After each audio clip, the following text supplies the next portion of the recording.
I knock, on average, 130 doors per day. Less than half of those answer. And of the 40 to 50 people that I actually talk to, I usually close 4 to 10 people. This is how I overcome not interested. First thing, here's what you have to understand.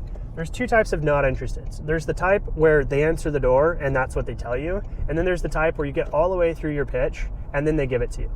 With that type of not interested, I might throw in a bone and see if that gets any interest. But if it doesn't, I'm leaving.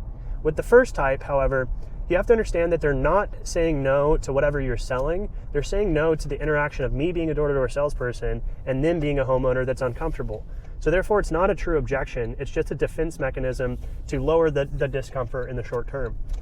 So therefore, we can't actually assume that they're not interested. We just need to simply acknowledge that they told us no.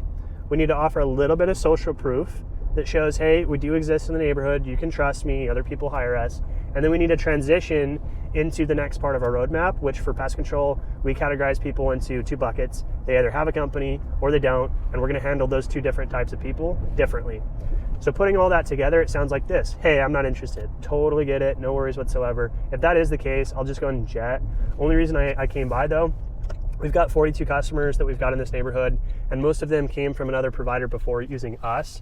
The biggest reason they switched is just right out here in the yard, and then I'm going to transition and start walking out into the yard, and usually they end up following.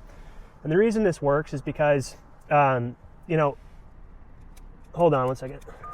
The reason this works is because they've been conditioned over several years when people knock on their doors, if they just tell people, I'm not interested, it works. Because most door-to-door salespeople, they're not trained, and so they do end up leaving. But the moment you're able to just take a second longer and transition into the part of the pitch that actually does deliver value and does give you an opportunity to build rapport with this person, that trust gap starts to bridge, and that's where deals happen, right? And that's important because there are thousands of customers that did tell me no initially.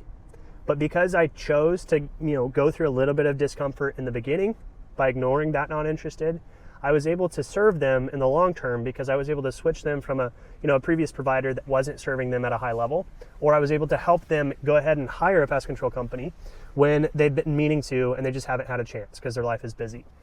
And so here's my encouragement to you if you're about to sell something. Just remember, if they haven't heard your entire pitch, guys, it's not really an informed not interested. So just do them and do yourself the service of getting through it. Hopefully that's helpful.